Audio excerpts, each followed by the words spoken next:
আমাকে তোমরা অনেকেই প্রশ্ন করেছো যে ভাইয়া অ্যাডমিশন টেস্টে তো মাইনাস মার্কস আছে, তো আমরা কি বেশি দাগাবো নাকি কম দাগাবো?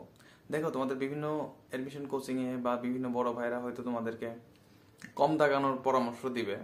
মানে হচ্ছে বলবে যে সঠিক না জানলে তুমি একদম 100% শিওর না হলে তোমরা দাগাবা না, এটাই বলবে। কিন্তু আমি একটু ভিন্ন রকম ওয়েতে চিন্তা করব। হ্যাঁ, আমি হচ্ছে একটু গাণিতিক বিশ্লেষণ করব, দেখো কোনটা তোমাদের জন্য বেটার মনে হয়। তোমাকে আমি একটা এমসিকিউ দিলাম, বাংলাদেশের রাজধানী কি? তুমি এখানে অপশনে আছে ঢাকা, সিলেট, বরিশাল, চট্টগ্রাম। দ্যাট মিনস এখানে চারটা, একটা, দুইটা, তিনটা, চারটা অপশন আছে। আমরা যদি সম্ভাবনা অঙ্ক করি, আমরা জানবো কি সম্ভাবনা ইকুয়ালস টু মোট সম্ভাব্য ফলাফল। সরি, মোট সম্ভাব্য ফলাফল, আর উপরে থাকবে অনুকূল ফলাফল, তাই না? অনুকূল ফলাফলটা থাকবে উপরে, মোট সম্ভাব্য ফলাফল থাকবে নিচে। আমাদের এখানে মোট সম্ভাব্য ফলাফল কয়টা? একটা, দুইটা, তিনটা, চারটা, তাই না? তাহলে আমাদের কি হবে? নিচে হচ্ছে 4, উপরে হচ্ছে 1। দ্যাট মিনস কি 0.25, 25%। তার মানে তুমি এই এমসিকিউটাতে তুমি যদি আন্দাজে যে কোনো একটা এমসিকিউ দাগাও, যে কোনো একটা উত্তর দাগাও, তাহলে এটা হওয়ার সম্ভাবনা হচ্ছে 25%। তাহলে তুমি যদি দুইটা এমসিকিউ এরকম দুইটা এমসিকিউ যদি দাগাও, তাহলে হওয়ার সম্ভাবনা হচ্ছে 50%। তুমি যদি তিনটা এমসিকিউ আন্দাজে দাগাও, হওয়ার সম্ভাবনা হবে 75%। তুমি যদি কি হবে চারটা এমসিকিউ আন্দাজে দাগাও, হওয়ার সম্ভাবনা হচ্ছে 100%। দ্যাট মিনস তুমি চারটা এমসিকিউ থেকে, চারটি থেকে সঠিক পাবা কয়টি? সঠিক একটি। আর ভুল কয়টি?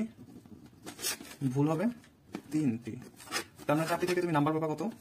সঠিক একটির জন্য নম্বর পাবা তুমি 1। আর ভুল যে 3টা আছে, ভুল 3টার জন্য তুমি কি পাবা? 3 × 0.25 ইকুয়ালস টু কত? 0.75। এটা হচ্ছে তোমার 3টার জন্য মাইনাস মার্ক। তুমি যদি সঠিকটা থেকে 0.075 বিয়োগ করো, তাহলে তুমি পাচ্ছ কত? 0.25। এটা হচ্ছে তোমার গেইন। মানে তুমি প্রতি 4টা এমসিকিউ থেকে, 4টি এমসিকিউ থেকে 0.25 নম্বর আন্দাজে দাগিয়ে পাচ্ছ। এটা কিন্তু তুমি আন্দাজে বা সম্ভাবনা থেকে এই নম্বরটা পাচ্ছ। দেখতে পেলে, গাণিতিকভাবে বলছে সম্ভাবনার অঙ্ক থেকে তুমি যদি আন্দাজে, ধরো তুমি কিচ্ছু জানো না, 100টা এমসিকিউ যদি দাগাও, তোমার এখান থেকে হওয়ার সম্ভাবনা কত? 25টা।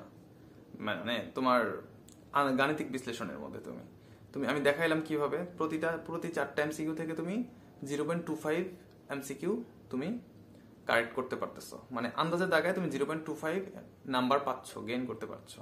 এটা হচ্ছে গণিত তোমাকে বলতেছে এটা। হ্যাঁ, তুমি যদি আন্দাজে দাগাও, তাহলে এখানে মাইনাস মার্কস যাওয়ার পরও তুমি প্রতি 4টা এমসিকিউ থেকে 1 নাম্বার পাচ্ছ, 0.75 মাইনাস হচ্ছে, এবং 0.25 তুমি গেইন করতে পারতেছো।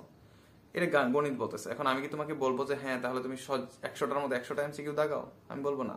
তোমার ভাগ্য যে এত বেশি সহায় হবে তুমি এটা জানো না। হ্যাঁ, তোমার উল্টাটাও ঘটতে পারে, কারণ আল্লাহ এত বেশি ইনজাস্টিস করবে না তোমার সাথে। তবে আমি একটা পরামর্শ দিব, যদি তোমাদের দুইটার মধ্যে কনফিউশন থাকে, সেই এমসিকিউটা তোমরা দাগাবা, এবং যদি 4টা এমসিকিউ এর মধ্যে তুমি কিচ্ছু জানো না, সেটা স্কিপ করবা। ঠিক আছে? আমার পরামর্শ থাকবে এটা। আমি একটু গণিতে বিশ্বাসী, এবং আমি আমার অ্যাডমিশন টেস্টে প্রচুর দাগাইছি। মানে যেটা দুইটা অপশনের মধ্যে যদি আমার কনফিউশন থাকতো, আমি আল্লাহর নাম নিয়ে বৃত্ত ভরাট করে দিয়ে আসছি, বাকিটা আল্লাহ দেখবে। ঠিক আছে?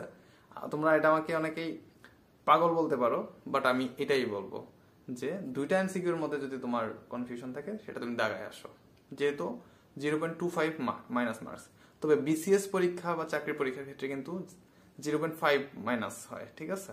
সেক্ষেত্রে আমি কোনো দিনই বলবো না 100% শিওর ছাড়া দাগাইতে, কারণ সেক্ষেত্রে গণিত তোমাকে বলবে যে দাগাইলে তুমি, আন্দাজে দাগাইলে তুমি মারাটা খাবাই।